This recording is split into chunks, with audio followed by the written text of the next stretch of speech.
Que a paz de nosso Mestre Jesus esteja com todos nós. Que bom a gente poder estar aqui, na casa de Francisco de Assis.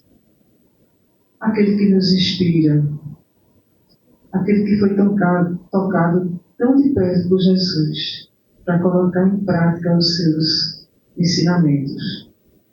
E se nós estamos aqui é porque queremos aprender, não é?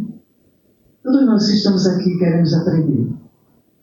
E hoje, nesse capítulo, Meu Reino não é deste mundo, capítulo 2 do Evangelho segundo o Espiritismo, a gente vai lembrar a realeza de Jesus. Antes de falar sobre a realeza terrestre, que é o tema da noite de hoje. Na realeza de Jesus, ele nos lembra que a realeza dele não era neste mundo.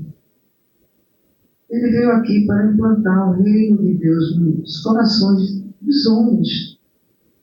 E a gente vai lembrar que antes veio Moisés e organizou aquela multidão de pessoas que estavam tão desorganizadas. Eram vários deuses que eles adoravam, não tinham uma disciplina, não pensava no outro, pensava cada um em si mesmo. E aí Moisés veio mostrando que teria que ser olho por olho, dente por dente. Jesus já foi falando sobre amor. E ele veio exatamente junto àquelas pessoas mais simples. Pedro, o pescador. O que é que o pescador poderia oferecer a Jesus? Uma pessoa tão simples. A Jesus, ele olha para o nosso interior. Como ele olhou para o interior de Pedro, de Tiago, de João, e sabia o que é que estava no íntimo de cada um. Assim como ele sabe o que é que se passa no nosso íntimo.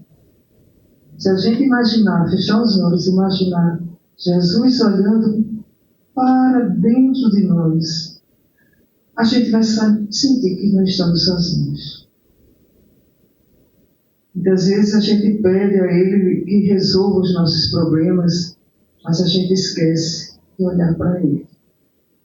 E decidiu se olhar dentro de nós, olhando para a nossa alma, para o nosso interior. A Terra é um educandário de desenvolvimento do ser em trânsito para o reino dos céus. Então, como esse educandário, nos falou também a nossa irmã Patrícia, no exórdio, é uma escola onde a gente veio aprender. Nós não sabemos de tudo e valorizamos, muitas vezes, errado, equivocado.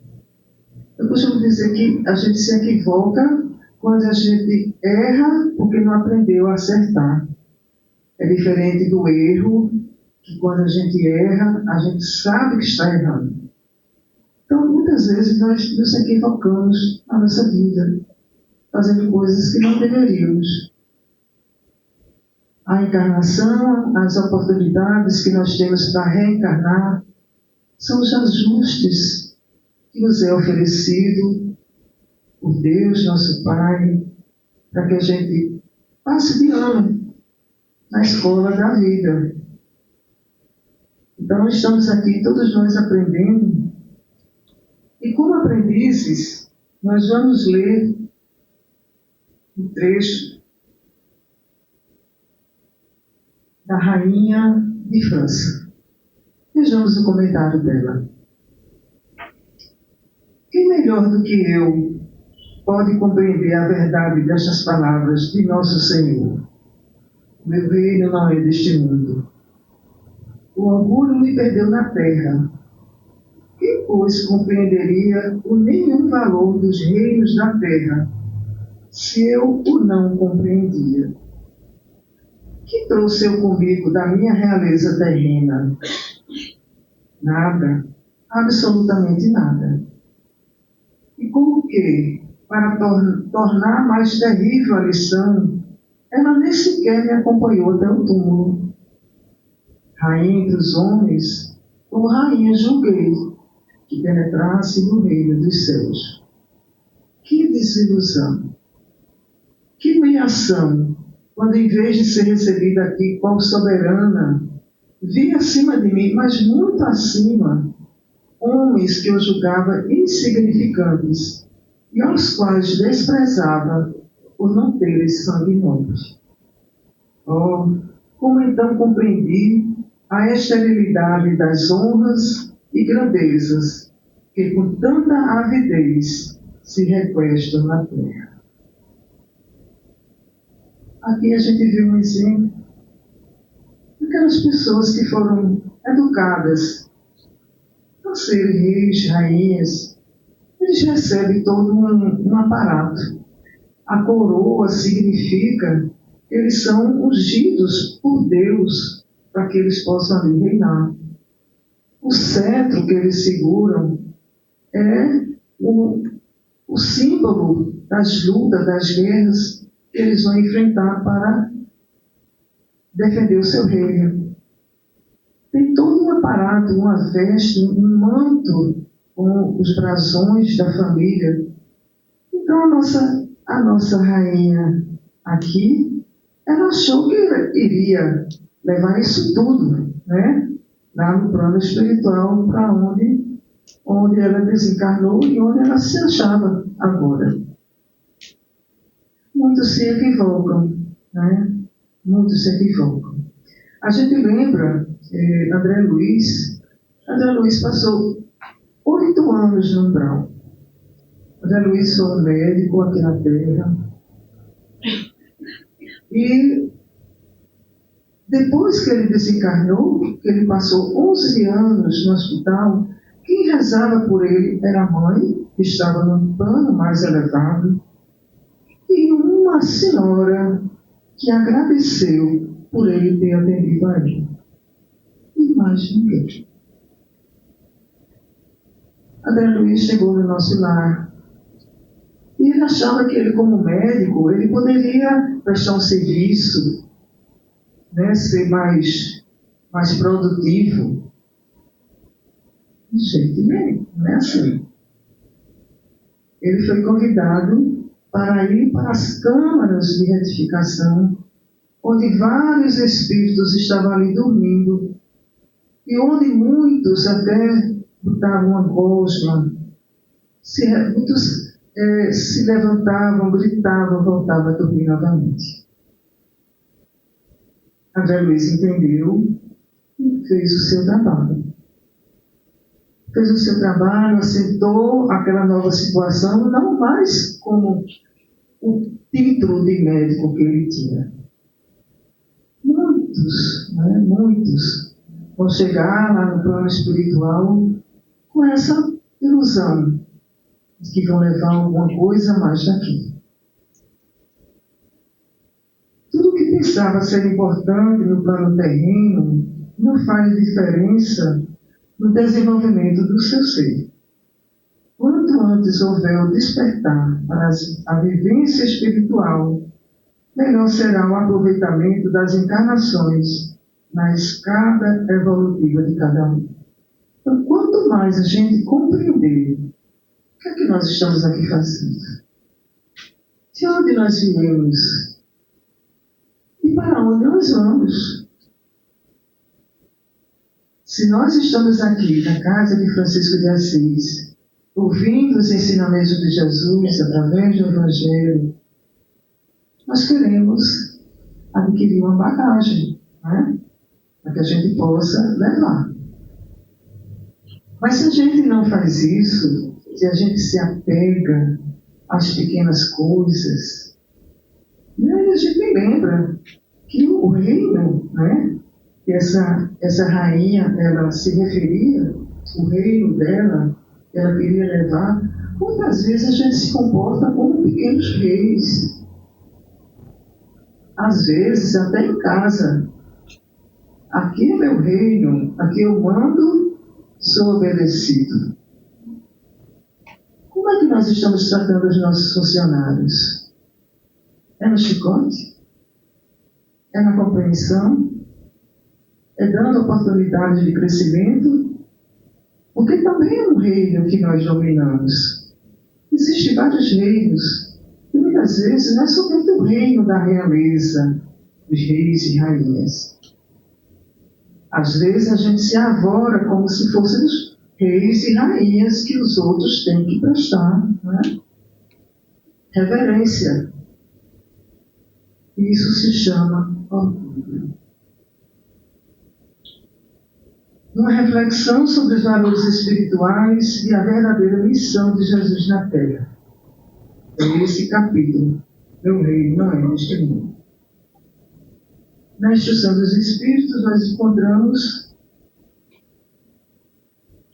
uma compreensão mais profunda sobre o significado de realeza para o Cristo, contrapondo-se à ideia comum de poder terreno.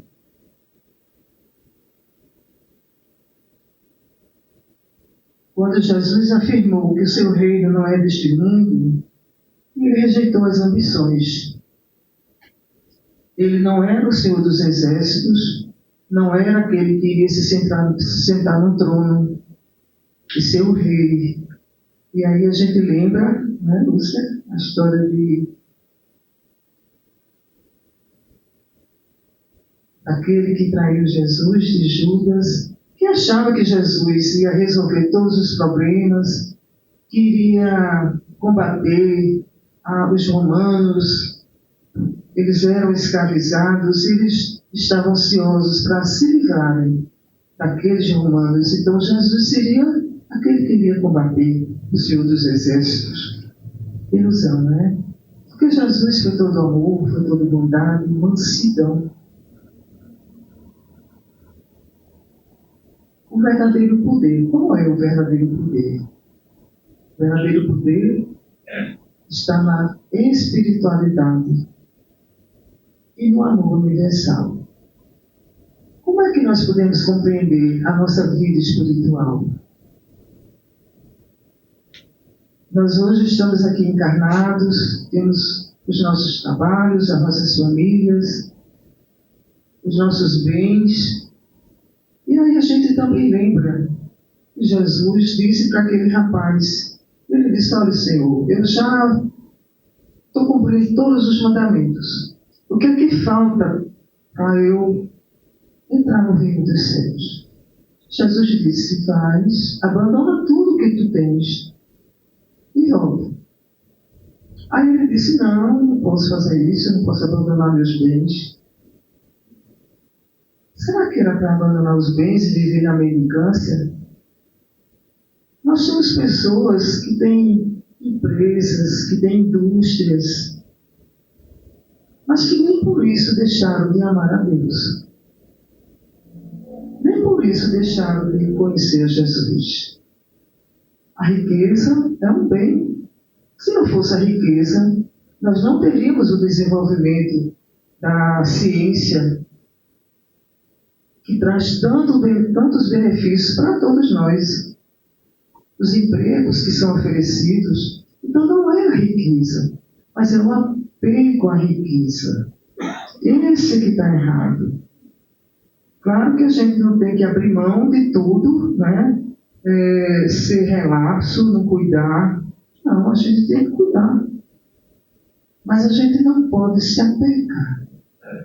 Teve um outro que também foi convidado por Jesus. Ele disse: não, mas eu tenho que enterrar meu pai. Ele morreu, eu tenho que enterrar meu pai. Só que na realidade ele estava mais interessado em enterrar o pai e ficar com a herança. O que é que ele ia fazer, né? Ele não queria perder a herança, entregar a herança e seguir a Jesus. A mesma coisa, o mesmo exemplo, o apego. A realeza de Jesus não está nos tronos ou exércitos, mas sim na sua influência moral e espiritual. E a gente sabe que a influência moral e espiritual de Jesus está no mundo todo.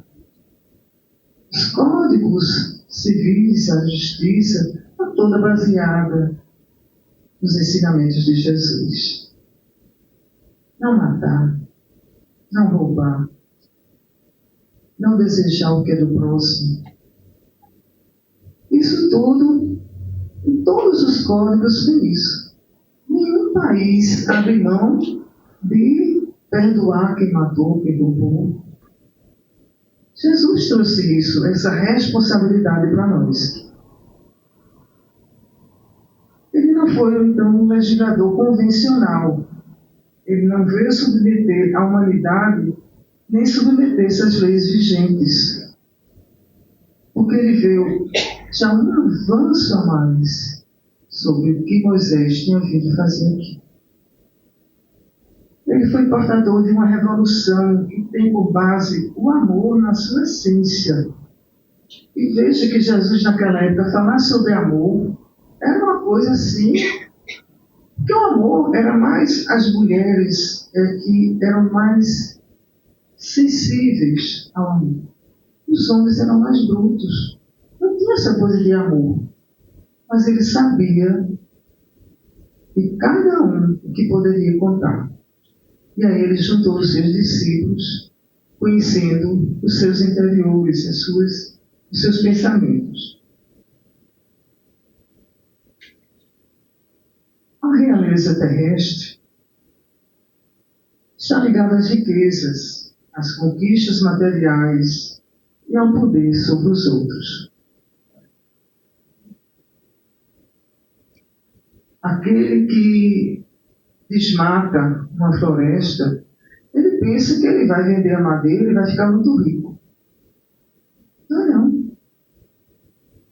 Porque ele está fazendo mal ao planeta a si mesmo, porque ele também será prejudicado. Aquele que quer só para si, ele vai ter muitas dores, porque se apega a coisas que são passageiras. Nós estamos aqui na Terra uma passagem. Nós não estamos aqui definitivamente. E também não é um passeio, não é as férias que a gente está usufruindo aqui na Terra. A Terra é muito linda, tem muita coisa boa, tem tudo que a gente precisa. E a gente gosta de visitar os lugares mais lindos. Temos água boa, temos frutos, temos alimentação, temos tudo que a gente precisa. Mas aqui não é o ponto final. Aqui não é o ponto final. Aqui é uma passagem realmente. E nessa passagem, a gente tem que fazer o nosso esforço como na escola. A gente passa de ano. Se a gente não passa de ano, a gente é reprovado, né?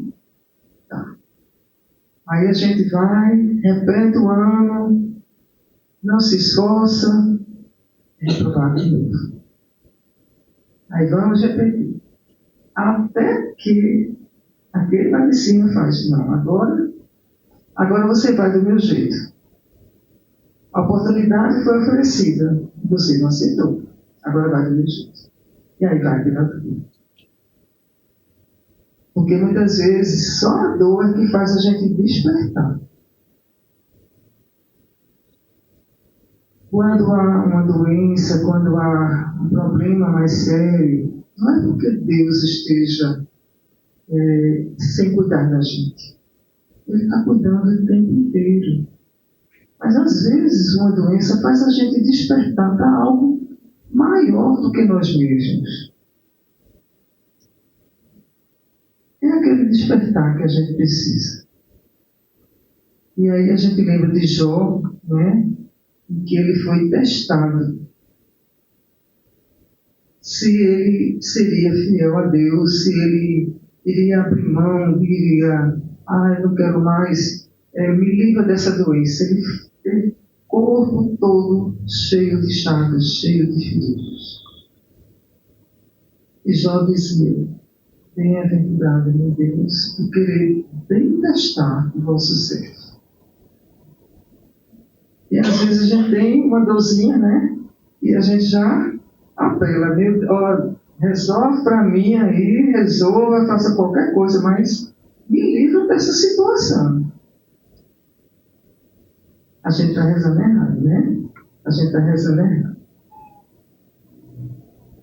E Espiritismo amplia os ensinamentos de Jesus ao explicar que somos espíritos imortais em constante evolução. Então, não estamos aqui com esse corpinho, né, para ficar aqui. Aqui a gente, né, vai prosseguir. Não são disputas externas, mas sim uma jornada interior de autoconhecimento e reforma íntima.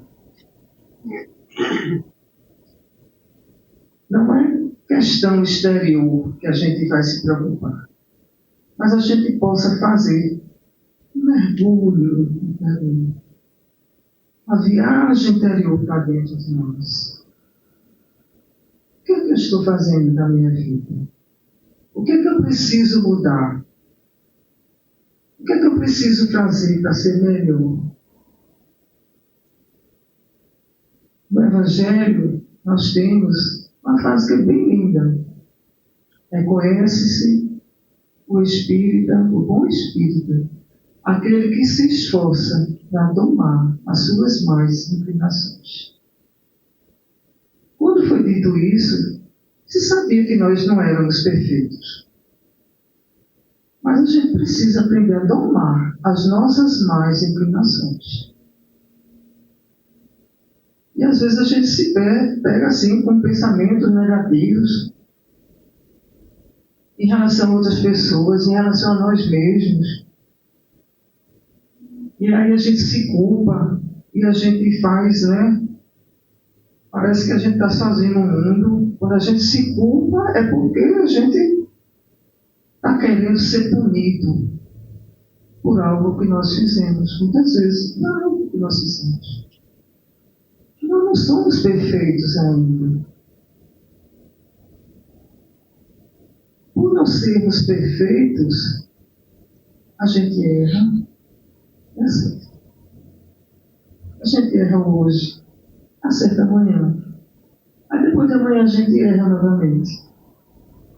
Mas aí tem erros que nós fazemos, que nós temos, que a gente precisa pensar. Por que eu estou errando tanto? O que eu vou fazer da minha vida? Se a gente puder eliminar um ou dois, já é muito. Que nós possamos eliminar alguns defeitos nossos. E é esse convite que nós temos, né? Dessa jornada interior de autoconhecimento e reforma íntima.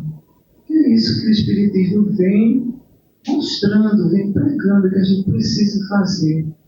A nossa reforma íntima. Se a gente pudesse mudar as pessoas, a gente mudava, né? A gente mudava marido, mudava filho. Os homens, né? Os homens poderiam, né? Querer mudar as mulheres, as suas esposas. Mas a gente não pode. Se a gente pudesse dar um remédio que nosso filho ficasse bem, a gente tomava uma garrafa inteira, não era só uma dose. Mas esse é um processo individual de cada um.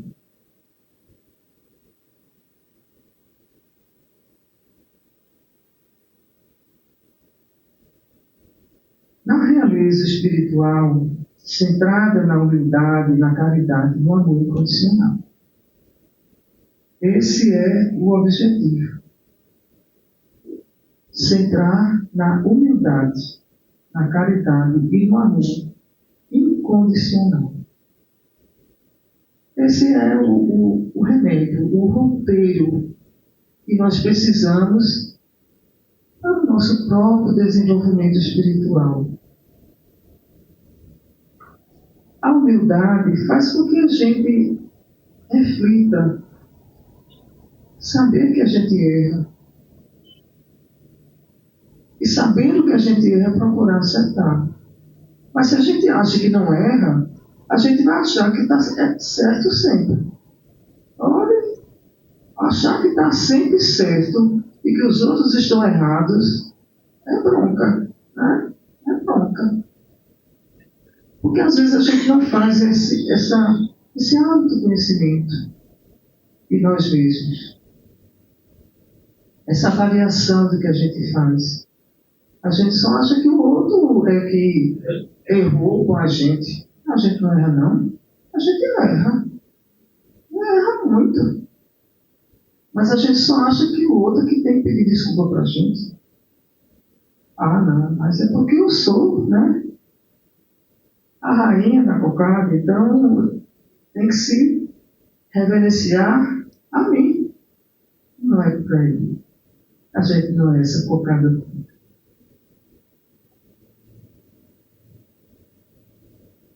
Na caridade, não há nada melhor do que fazer o bem. Não há nada melhor. Ter empatia, se colocar no lugar do outro, saber que o outro está passando por dificuldades e a gente poder fazer alguma coisa. Um bom dia é tão bom, não custa nada. Às vezes a gente vai passando na rua assim, a pessoa olha assim e a gente já vai rindo, né? Já vai rindo, bom dia. Aí a pessoa vai e responde. Pronto. Não precisa esperar que o outro seja o primeiro a dar o passo. A gente pode dar o primeiro passo também. E a gente se mostrar receptivo. Estamos, né? Somos todos filhos de Deus, somos irmãos de Jesus. E como filhos de Deus, a gente se reconhece uns aos outros.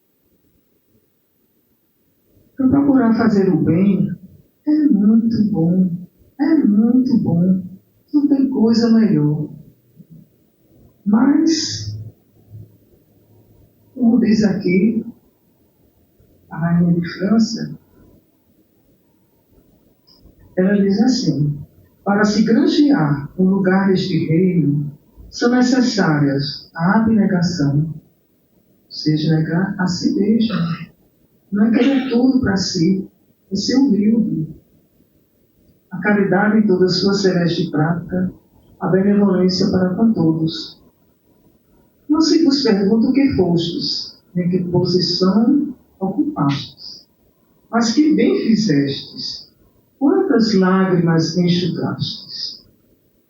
Olhe que ela, né, chegou lá na situação que chegou, e já tem essa compreensão, porque é ela que está dizendo isso, de como ela estava equivocada, e do que é que se precisava fazer para granjear, para ter um lugar no reino. Ó Jesus, tu disseste, teu reino não é deste mundo, porque é preciso sofrer para chegar ao céu, de onde os degraus de um trono a ninguém aproximam. A ele só conduzem as veredas mais penosas da vida. Procurai, pois, o caminho, através das urzes e dos espinhos, não por entre as flores. Então, a nossa rainha de França, ela já compreendeu e já tem uma noção do que é esse reino de Deus, o reino de Deus, e do que nós precisamos. Mas nós temos um outro exemplo. Nesse livro, O Céu e o Inferno, que é um espírito endurecido. Uma rainha também. E a gente vai ficar assim, admirado de como ela se comporta. Veja só. Foi perguntado a ela numa reunião: que pensais das honras fúnebres prestadas aos vossos despojos? Aí ela disse: foram bem pouca coisa. Eu era rainha e nem todos dobraram os joelhos diante de mim. Ela observou isso. Mesmo desencarnada, ela estava observando o comportamento de todo mundo. Aí pergunta novamente: vós que vivestes nos esplendores do luxo, cercada de honras, que pensais disso agora? Ela diz: eram-lhe devidos. Ela se achava que devia, né, receber todas aquelas honras. Eu sou sempre rainha, que se me enviem escravos para servir-me. Eu não sei, parece-me não se incomodarem comigo aqui. Todavia, sou sempre eu. Ela estava reclamando que não tinha os súditos, não tinha os escravos para atenderem a ela. Qual a vossa opinião sobre o Cristo? O filho de um carpinteiro não é digno de ocupar o meu pensamento. É forte, né?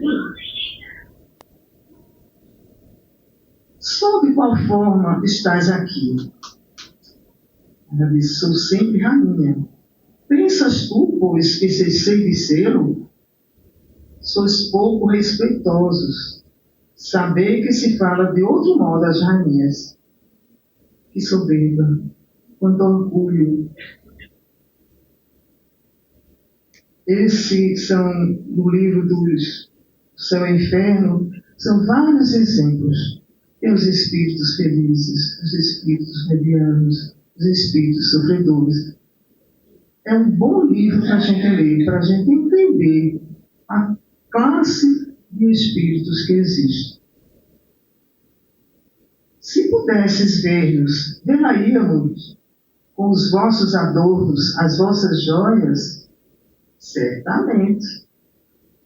Como ocorre que tenho deixado tudo isso? Vosso espírito acha conservado a sua aparência, sobretudo de vossos adornos? E ela responde, eles não me foram tirados. Sou sempre tão bela quanto era. Não sei que ideia fazes de mim. E aí o Espírito São Luís, ele diz, deixai-a, a pobre desviada, tende piedade de sua cegueira, pelas vos sirva de exemplo, não sabeis o quanto sofre o seu orgulho. Então, imaginemos como essa criatura sofre, né? Por não estar naquele apogeu, por não estar naquele súditos. Não que a gente está recriminando a monarquia. Alguns povos concordam com esse tipo de governo. E a Inglaterra é um desses locais. Eles amam as pessoas da monarquia. Mas não é a monarquia que nós estamos aqui vendo. Mas o apego àquela situação, aqueles bens, aquelas joias, as roupas. É difícil, né? É complicado. É muito complicado.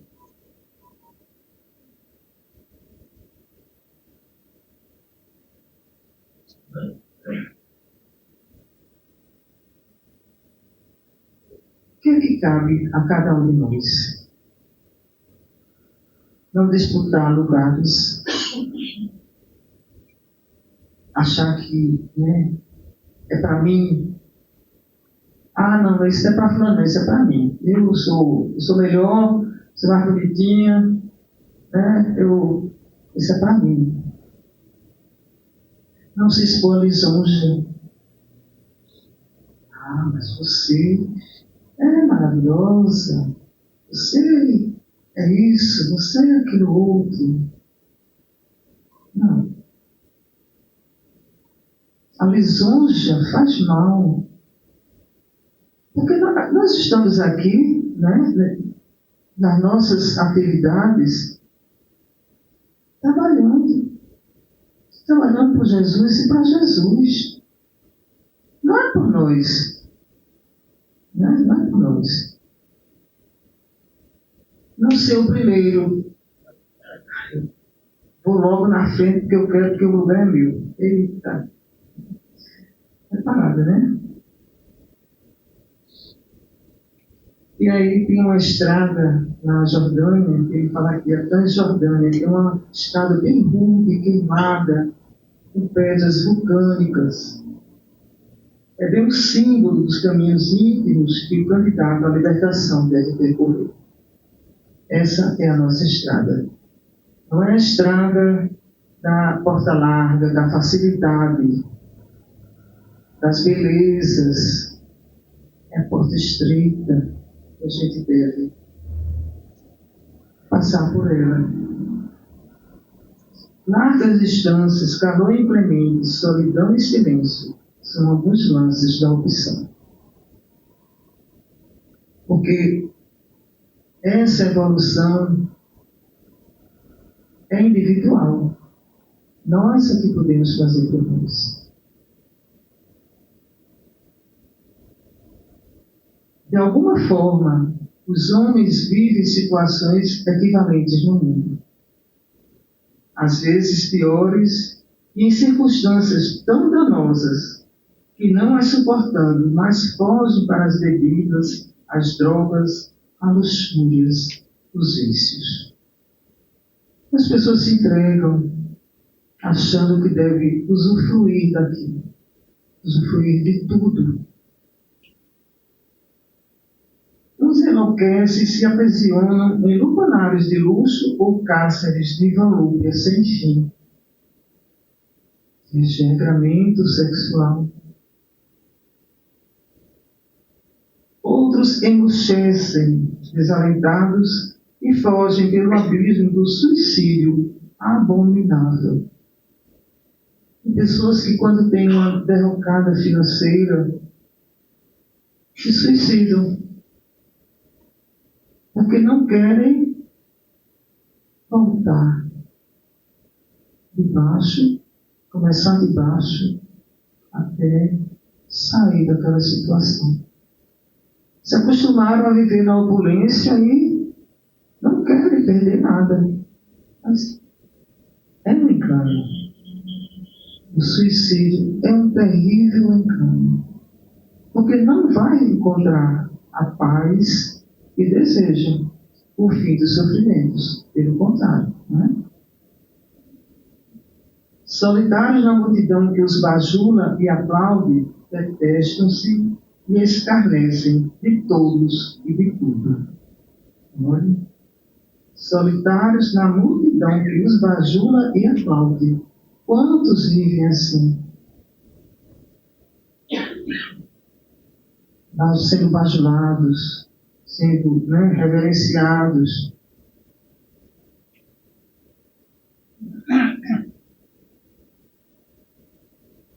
Sorridentes caminham infelizes. O sorriso dos lábios diz para dizer que são felizes. Muito bem vestidos e ajaezados com metais nobres e pedras preciosas, têm a alma nua e ferida, pululando em demorada agonia. Se veste, as últimas roupas de qualidade, joias, relógios. Tem a alma nua e ferida, pululando em demorada agonia. Será que essas pessoas têm paz? Será que essas pessoas que não têm o amor no coração, que não... Será que essas pessoas, como é que elas vivem, né? Jesus, porém, na imensa Transjordânia, que é essa estrada lá na Jordânia, essa estrada rude e queimada, em que a terra se transformou, continua ensinando e aguardando aqueles que o queiram seguir para alcançarem ditosos a vida eterna com plena liberdade. Jesus aguarda.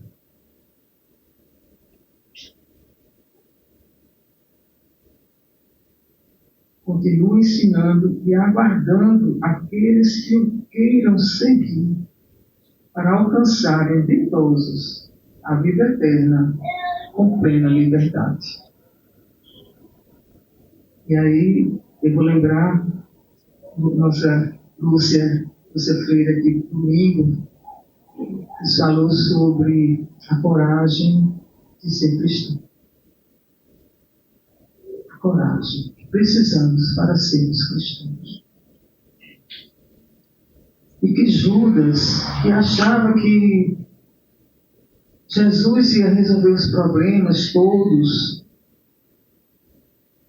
ele se equivocou. E de tanta vergonha que ele teve, ele partiu para o suicídio. Jesus é crucificado. E ele olha para aquela multidão e diz: Pai, perdoa-os, porque eles não sabem o que fazem.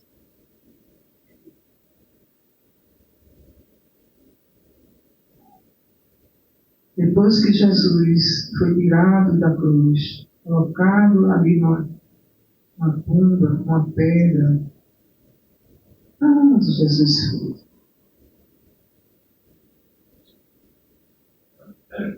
Jesus chamou a Judas, um amigo de amor.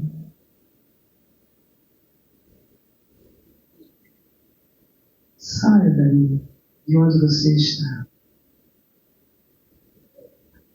Porque o verdadeiro amigo é aquele que sabe que o outro não é perfeito. E não bota uma pedra em cima para que ele sofra mais. Mas ele sabia também que Judas tinha as suas qualidades. E foi atrás dessas qualidades que ele resgatou Judas de onde ele estava naquele sofrimento. Depois que ele procurou o suicídio. Passa-se muitos anos, né, Lúcia? Muitos anos. E aí uma menina de 16 anos, agricultora, ela ouve vozes, ela procura o rei, ela quer ajudar a salvar o seu país. E a menina vai comandar um exército de homens naquela época. É uma coisa assim extraordinária, só as coisas divinas mesmo.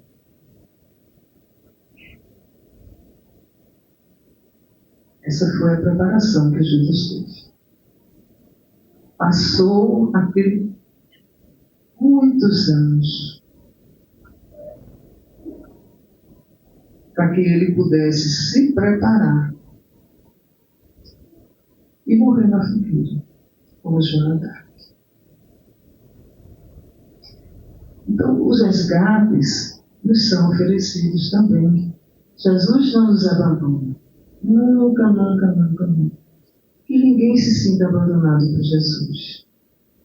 Porque Ele continua cuidando de cada um de nós. Se Ele cuidou de Judas, que fez aquilo tudo, e foi resgatá-lo, e depois preparou a Judas para que ele pudesse reparar o que ele tinha feito. É porque o amor de Jesus por nós é muito maior do que a gente imagina. Então que a gente não se sinta sozinho, que a gente se sinta parado, que a gente possa, fechando os nossos olhos, a gente ver aquele olhar de Jesus, olhando para o nosso interior. E que possamos nós fazermos a nossa parte.